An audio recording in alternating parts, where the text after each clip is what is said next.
திரைத்துறைக்கு பாக்கியராஜ் ஆற்றிய பங்களிப்பை போற்றும் வகையிலும் அவரை சிறப்பிக்கும் வகையிலும் முழு அரசு மரியாதையோடு அவருடைய உடல் தகனம் செய்யப்படும் என்று தமிழக முதலமைச்சர் விஜய் அறிவித்திருக்கின்றார்.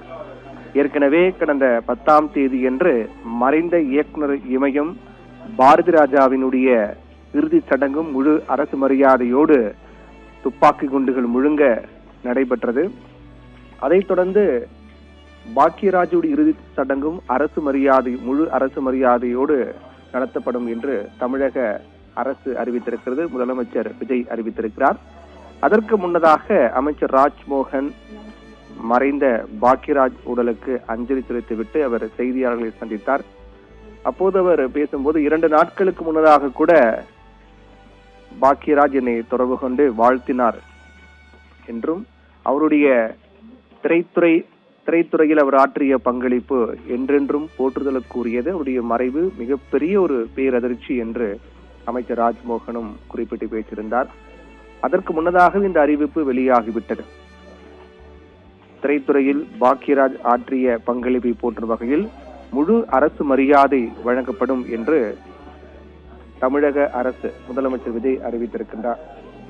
ஒரு மிகப்பெரிய சோக நிகழ்வாக தான் பார்க்கப்படுகிறது. ஏனென்றால் சில நாட்களுக்கு முன்னதாக தான், இன்னும் குறிப்பிட்டு சொல்ல வேண்டும் என்றால், கடந்த 10ஆம் தேதி என்றுதான் பாக்கியராஜனுடைய குருவான பாரதி ராஜா மறைந்தார். அவர் மறைந்த அடுத்த 17வது நாள் இன்று 27ஆம் தேதியான இன்று தன்னுடைய குருவை தேடி பாக்கியராஜ் சென்றிருக்கிறார் என்பதுதான் இந்த நிகழ்வின் மூலமாக நாம் பார்க்க வேண்டி இருக்கின்றது. இந்த மாதம் அடுத்தடுத்து இருவரும் ஆளுமைகள், திரைத்துறையில் கொடிகட்டி பறந்த மிகப்பெரிய 2 ஆளுமைகளை இழந்த ஒரு மாதமாக இது பார்க்கப்படுகிறது. பாரதி ராஜா இறந்த 17வது நாளில் அவருடைய சீடர்களில் ஒருவரான பாக்கியராஜ் மரணம் அடைந்திருக்கிறார் என்பதும் மிகப்பெரிய சோகத்தை ஏற்படுத்தியிருக்கிறது. பெண்களின் மனம் கவர்ந்த இயக்குனர் என்றே சொல்லலாம். அவருடைய நடிப்பாக இருக்கட்டும், அவருடைய இயக்கமாக இருக்கட்டும், வசனமாக இருக்கட்டும், அனைத்திலுமே அவர் சாமானிய குடும்ப வாழ்க்கையை சினிமாவாக்கியவர் என்று சொல்லலாம். அந்த அளவுக்கு ஒரு வெற்றி கொடி நாட்டிய ஒரு மிகப்பெரிய இயக்குனர், கலைஞர், நடிகர், வசனகர்த்தா, பன்முகத்தன்மை கொண்ட ஒரு மிகப்பெரிய திரை ஆளுமை பாக்கியராஜ் என்று சொன்னால் அது மிகையல்ல. 73 வயதில் அவர் காலமாக இருக்கின்றார். அவருடைய உடல் மருத்துவமனையில் இருந்து அவருடைய இல்லத்துக்கு கொண்டு வரப்பட்டிருக்கிறது. உடன் அவரோடு பணியாற்றியவர்கள், அவருடைய நெருங்கிய நட்புகள், நடிகர்கள் ராதிகா உள்ளிட்ட அனைவரும் உடன் வந்து மிகப்பெரிய ஒரு தங்களுடைய வேதனை அழுகை மூலமாக, கண்ணீர் மூலமாக வெளிப்படுத்தி வருகிறார்கள். அதிலும் பாக்கியராஜ் பல இயக்குநர்களை அறிமுகம் செய்து வைத்திருக்கிறார். அதில் மிக முக்கியமானவர் தான் நடிகரும் இயக்குநருமான பார்த்திபன். பாக்கியராஜுடன் பணியாற்றியவர், அவருடைய சீடர்களில் ஒருவராக பார்க்கப்படுகிறார். தன்னுடைய குருவான பாக்கியராஜின் மறைவை அறிந்து துயரமுற்று உடனடியாக ஓடிவந்த பார்த்திபன் கண்ணீர் மல்க அவர் பேட்டி கொடுத்ததை பார்த்தோம்.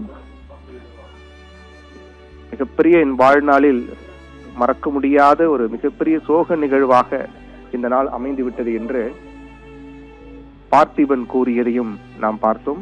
தொடர்ந்து பல்வேறு திரைத்துறையை சார்ந்த பிரபலங்கள் மறைந்த பாக்கியராஜ் உடலுக்கு அஞ்சலி செலுத்துவதற்காக வந்து கொண்டிருக்கிறார்கள்.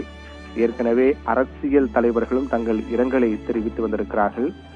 அதில் மிக முக்கியமான பதிவாக பார்க்கப்படக்கூடியது தமிழக பொறுப்பு கவர்னர் அர்லேக்கர் தன்னுடைய இரங்கலை அவர் தெரிவித்திருக்கிறார்.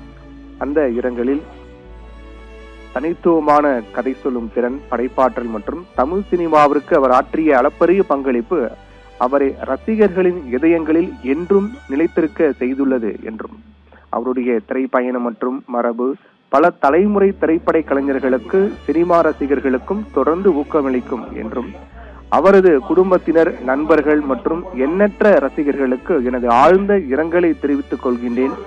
அன்னாரது ஆன்மா சாந்தியடைய இறைவனை பிரார்த்திக்கின்றேன் என்று தமிழக கவர்னர் அர்லேக்கர் தன்னுடைய இரங்கலை தெரிவித்திருக்கிறார்.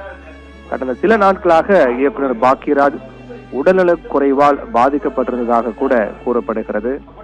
ஆனால் இதற்கு முன்னர் நேற்று முன்தினம்தான் அவர் கோவாவில் இருந்து சென்னை திரும்பினார். நடிகர் இயக்குனருடைய குஷ்பம் சுந்தர்சியுடைய மகள் திருமண நிகழ்வுக்கு கோவாவுக்கு சென்றிருந்த பாக்யராஜ் நேற்று முன்தினம்தான் அவர் சென்னை திரும்பினார். இந்நிலையில் இன்று காலை அவர் உயிரிழந்திருக்கிறார் என்பது ஒட்டுமொத்த மக்களுக்கு மிகப்பெரிய சோக நிகழ்வாக மாறி இருக்கின்றது.